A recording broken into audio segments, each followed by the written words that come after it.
Welcome to the Philosophy of Child Rearing. I'm Luara Ferracioli, an associate professor in political philosophy at the University of Sydney, and I work on issues such as family justice and the philosophy of immigration. The question we're posing today is, what do parents and society owe young children? I'm joined by my colleague and collaborator from the University of Sydney, from the discipline of philosophy, Ryan Cox, who works on the philosophy of education, amongst other things. Now, full disclosure, Ryan and I have 3 children together. We've also recently been working together on a project with our colleagues at the Sydney Social Sciences and Humanities Advanced Research Centre on justice in early childhood education and care. Ryan, I want to start by putting you on the spot with a question. Does being a philosopher make you a better parent? Well, the short answer to that is no. I don't think being a philosopher makes me a better parent. Being an academic might help. It allows me to be flexible about the hours I work in ways that other parents can't be. But I don't think any aspect of my parenting has been informed by any of my philosophical views.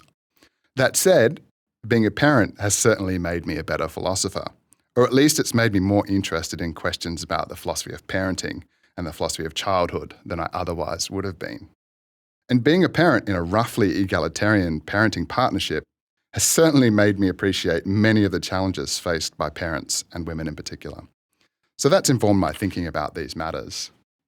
I think I've also become a bit defensive about my decision to have 3 children. I never gave the matter much thought, to be honest. But I certainly don't think it's just an expensive taste. I think that people are increasingly inclined to think of it that way. But it involves a significant amount of sacrifice. And I don't think you have to be particularly religiously inclined to think there's some intrinsic value in bringing a human individual into being and raising them to maturity. What about you, Luara? You've written a book called Parenting and the Goods of Childhood. Does being a philosopher make you a better parent? Did writing the book help you become a better parent? Well, let me just first address the point you made before. You said that our relationship was roughly egalitarian. Okay, well, full disclosure, Ryan does do a bit more of the caring and housework in our house. And it's partly because we believe that it's important for couples to resist gendered expectations and norms, but partly also because I'm a terrible cook. Not that bad. Thank you. But coming back to your question, well, it's a bit of both. Being a philosopher means that I don't take certain social norms for granted, and so sometimes I rightly protect our children from problematic expectations, as when I tell them that a good childhood is all about being carefree, playing, spending time with their friends, and they don't need to worry so much about homework or other forms of achievement unless they are doing those things because it brings them joy. The Brazilian side of me would want them to already be getting ready for a career in law and medicine, for instance. But because of my work in the philosophy of childhood, I think I go out of my way to protect their childhood from future-related pressures and expectations. So being a philosopher has given me the opportunity to think carefully about what a good childhood looks like, and I think that sometimes allows me to protect them from certain pressures that would rob them of the goods of childhood. At the same time, I think it is hard to switch off from work because the questions you're interested in don't stay in the office. And so maybe I'm a more distracted parent than I would be if I had a job I could just leave in the office. Okay, so neither of us has been transformed into a fantastic parent by our philosophical reflections on parenting and childhood. We may be, well, what is referred to in the philosophical literature as good enough parents. At least we hope so. Now, someone who's spent a lot of time thinking about what children are owed and how good parents need to be if they're to exercise authority over children is our guest, Anca Gheaus. Anca's work on family justice has been incredibly influential, and she has addressed questions such as, is surrogacy morally permissible? What gives someone a right to parent?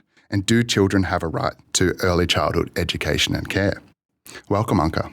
Thanks for having me here, and thank you for this warm introduction. Now, Anca, you've become well known for defending the best available parent view of moral parenthood against alternatives. You think that we often don't give the interests of children the weight they deserve in thinking about the grounds, scope, and limits of parental authority. And you think we sometimes give too much weight to the interests of parents. Can you tell us a little bit about your view of parental authority and why you think that the status quo gets things wrong? Your description is quite spot on of my view, which in a somewhat simplified form is this. When several people are trying to get the custody of a child, I believe that the decision of who should get the custody should entirely be based on what is best for the child. So, for instance, when parents split up, or when there are other kinds of custody disputes, like sometimes it happens after adoption of a child, when one of the parents have not signed properly the documents about adoption. There are these kinds of litigations. In these kinds of situations, I think that the decision should entirely follow what is best for the child.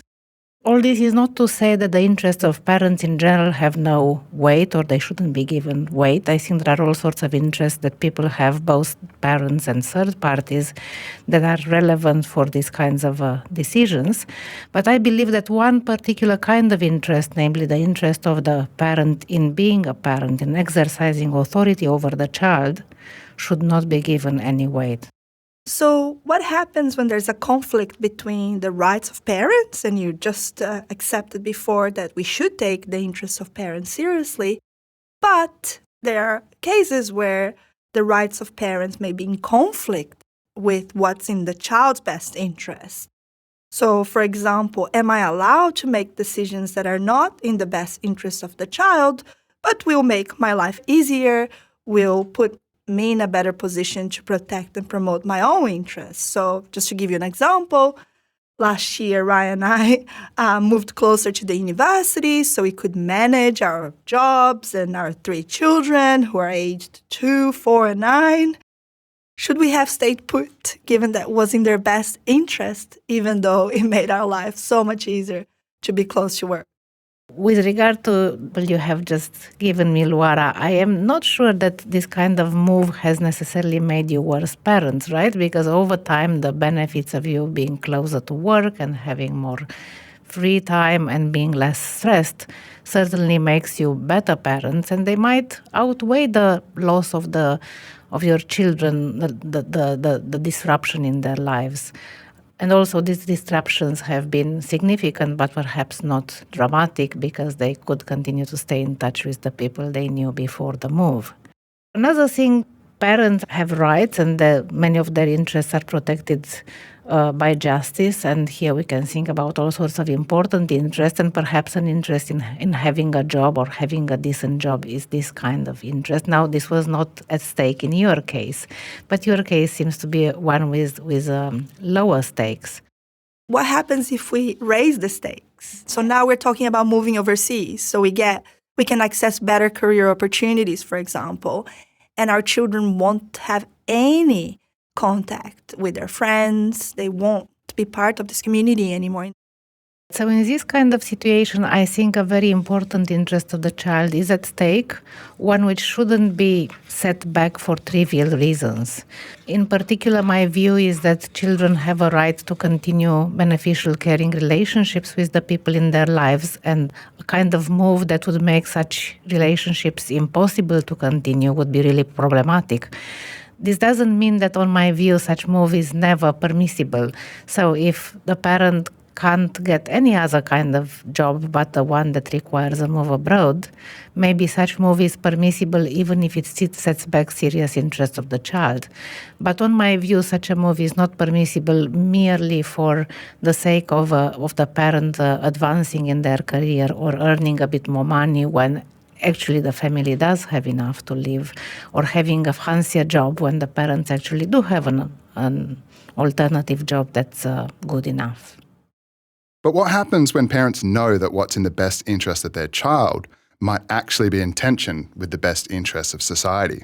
So, for example, if we send our children to a private school, we'll perhaps be providing them with greater educational opportunities, something in their interest, but we'll be contributing to an increase in status inequality given the private-public divide in a place like Australia. and how it certainly reinforces class relations and inequality. So in general, philosophers as well as sociologists and other academics agree that the family in itself creates a lot of unfair advantages. When I say in itself, I want to say that the kind of micro interactions that constitute what it is to have a family life, like having conversations over the dinner table or like reading for your children, these kinds of interactions in themselves create a lot of advantage for some children, those who are luckier to have parents who not only have more money or more education, but also more free time and more interest perhaps in their children. So my view is that the very fact that we come into the world as children who need to be brought up by other people creates a lot of unfairness as such. Now, this doesn't mean that we cannot or shouldn't do away with some kinds of inequalities that are generated by things that are extrinsic to the family, that are not necessary for family life, right? So if we were to abolish large inheritances or private schooling, family life in itself would not necessarily suffer. Because there are lots of people who can't inherit anything and who can't go to private schools, and who nevertheless have perfectly fine family lives. So the really difficult question, I think, is what should individual parents do for their children and with their children in the absence of the reforms I was just mentioning, like doing away with inheritance or with private schooling. I think that's a really difficult question, because the question is whether they have a duty to hold back from benefiting their children as much as they are allowed to do by law. And I think in general they do. They may have duties not to do for their children everything that the law allows them to. But I also believe that in many cases there is a duty, or at least a permission, that parents have to reasonably insure their children against very serious harms in the future. So as long as people live in societies that don't have proper safety nets, for instance, I believe that some level and form of bequests as insurances for their children are permitted. You are listening to The Philosophy of Child Rearing. So you don't think it's hypocritical for me to be campaigning for an end to private schooling in a society like Australia, when I know that private schooling contribute to inequality, but then do what I think is best for my child and send my own child to private school? Oh, I don't think I mentioned private schooling as an example of what parents who live in very unjust circumstances are permitted to do, and they wouldn't be permitted to do if they were to live in a just society. So there may be, of course, exceptions to this. That there might be cases in which a child who lived in a very unjust society would do really badly in public schools because they have special needs, which a just society would fully attend to, but as things are today are not attended to.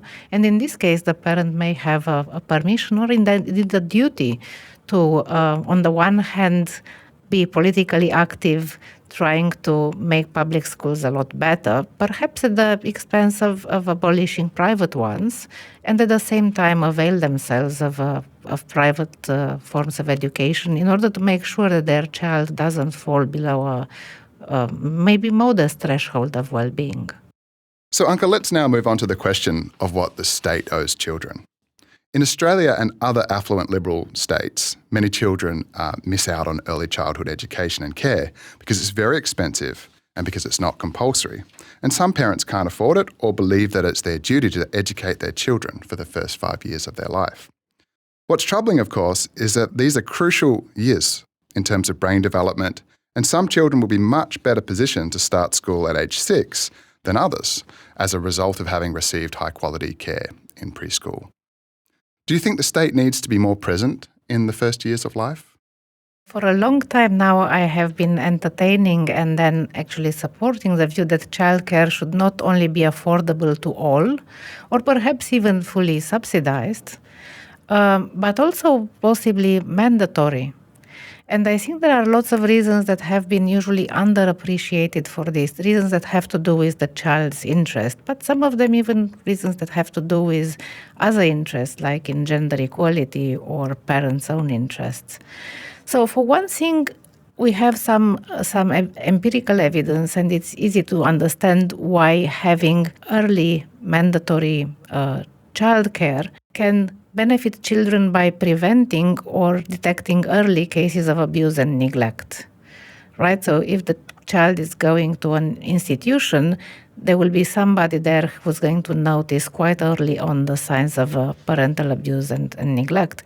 And perhaps the fact that people know about this is going to prevent such abuse and neglect from even happening in some cases. On a more cheerful note, I think early childcare would also benefit lots of children by increasing their chances to form relationships with caregivers when institutions are well designed and well financed, at least. So more children will have access to more good care. And in particular, this is going to benefit the worse off children, so children from socially disadvantaged backgrounds. And we know this again from empirical evidence that children older than 1 year old benefit a lot, and they benefit more the more disadvantaged their social and economic background is.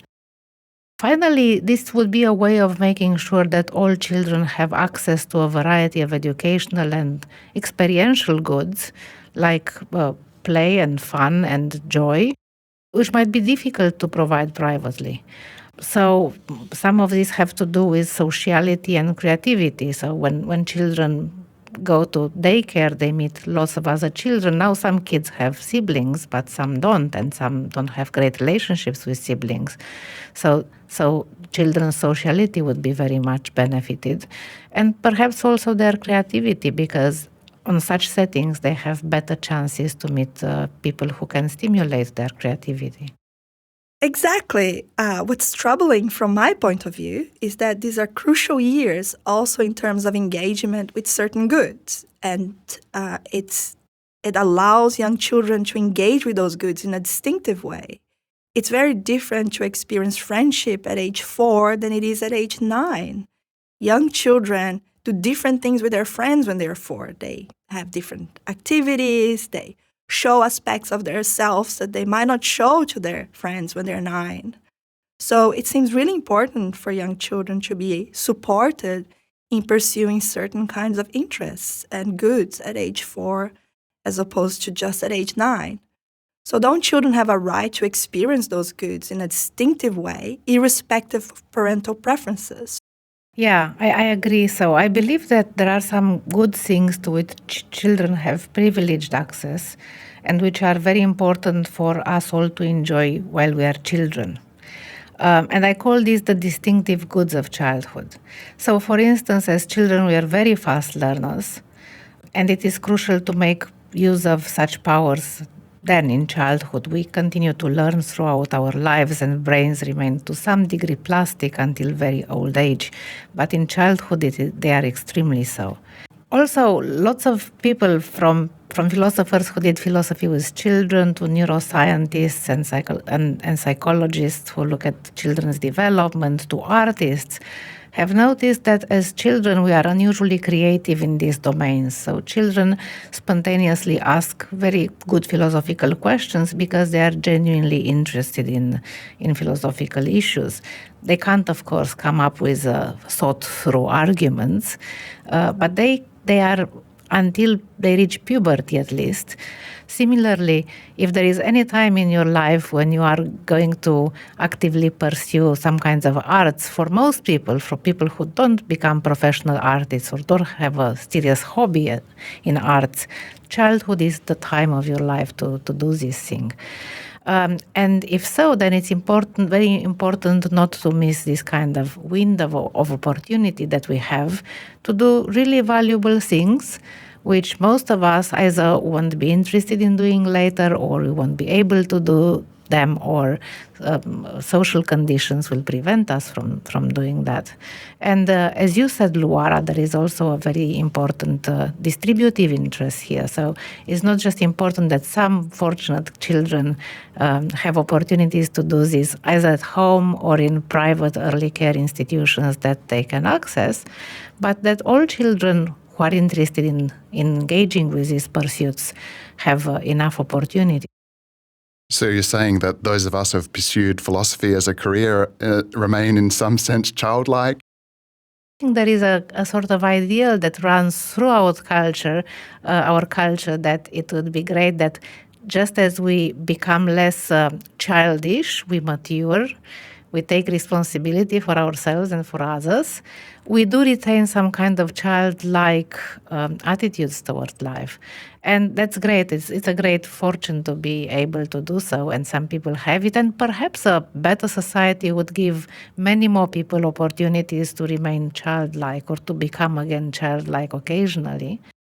Even bracketing all this, it is important, I think, that all children during their real childhood have opportunities to pursue these goods. And I think that the setting of institutional care can be very important for two kinds of reasons. One reason is simply that in order to pursue artistic or scientific or philosophical questions, it's great to be guided by people who are experts at this, who know both how to deal with children and how to guide children through these pursuits. The second reason has to do with a sort of collective action problem.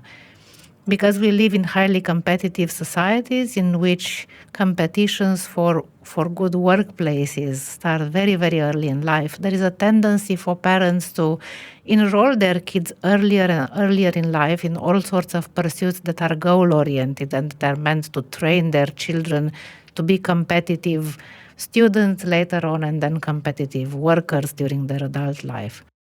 This is a bit of an arms race. The more your neighbors are doing this for your children, the more you feel that you have to start early with your child.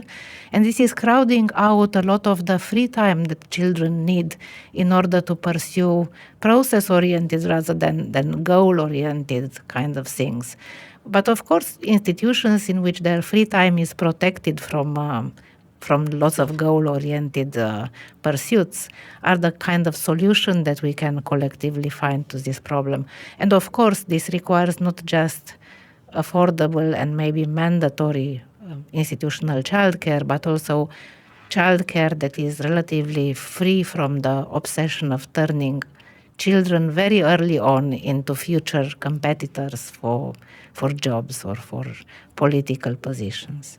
So, Anca, you've also argued that there should be no monopolies of care or authority in children's lives, and that it might be better for children if care and authority is spread among many loving adults. This is a very interesting view, and it certainly runs contrary to the status quo, which accepts the insular family environments where one or two adults exercise an immense amount of authority over the lives of children. Can you tell us a bit more about this idea and how it bears on early childhood education and care? So let me first go back to what I said earlier, namely that many children are likely to benefit from having relationships, caring relationships with people outside their family, in addition to having caring and loving relationships with their parents and family members. One reason I think why we should resist monopolies of care is because this is going to give children more opportunities to have some relationships. And this is going to increase the chances, especially the chances of the worst of children, again, to form a loving relationship at least with one adult in their lives. We know from anecdotal evidence and from fiction and from history that lots of people explain their happiness and the overall success of their life to the fact that as children they were very lucky to form a kind of parental figure, to form a relationship that is almost as close as the parental relationship or what the parental relationship should be, with people who happened to cross their way, sometimes with teachers and carers, sometimes with neighbors, right? I don't think that such a good fortune should be entirely left to chance. I think that children should have access to various people who are willing to care for them. And for this, of course, we need to push back against the de facto monopoly of parents have over the children. Well, that confirms the old saying that it takes a village to raise a child. Anca, it has been wonderful to discuss these issues with you, and I look forward to seeing some of that work inform public policy in the future. I think we would all benefit if we gave more weight to children's interests. Thank you so much for talking to us today. Thanks a lot, Luara and Ryan. This podcast series is presented by the Discipline of Philosophy in the School of Humanities at the University of Sydney and was recorded and produced by Peter Adams. These interviews were recorded on the traditional lands of the Gadigal of the Eora Nation.